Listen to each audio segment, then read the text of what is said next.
در خونه در جای جمعیتی هر روز میشنونیم بسیار درخت میشونیم هیچ چیزی حساب نکردم برای شنوندن برای چی میشنونیم برای که خیلی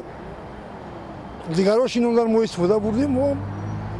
برای دیگران باید بشنونیم در شهر باید هیچی باید کردن در کار نیست این در شهر همه چی را میکنن میپردن در قشلاق باشه دیگه گپ باغ میکنی یگان چی میکنی میشه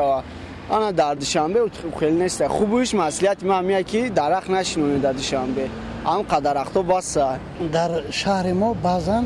هم معرکه درختشنونی میشود درخت مقامات حکومت میشنوند لیکن نگاهبینش نمیکند ارچه میشنوند در نزد ما چند ارچه شنوندند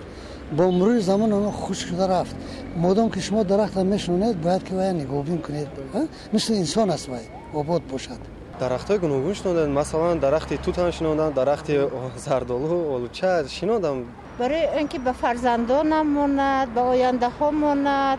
باغ بنیاد کردم باغچه زیبا یک ده حولیم و فرزندانم هم به مثل درختایند یعنی باغی من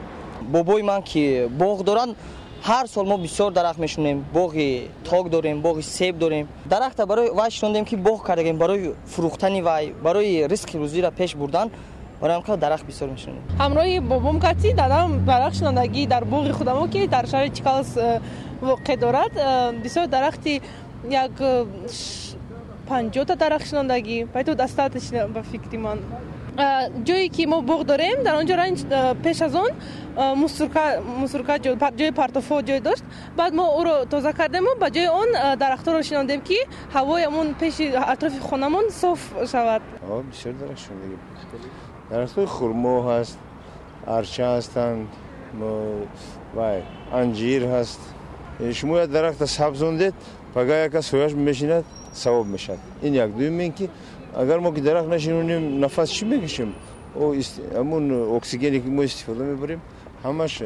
در نتیجه همون پرورش درخت و کبودیزور نوای اساسا ما درخت نوک ناز میبینم نوک شنوندگی هم خودی همین سال گذشته سیوا بریدم جوجه نوک خودم پیوند کردم که از رحمت بابا میاد گرفته بودم گرفته بلند شده نصیب شد به قریبی رفته قلمچه کش میکنیم که با قوت شوه کنده و ریشه پیوندش با قوتر شوه بود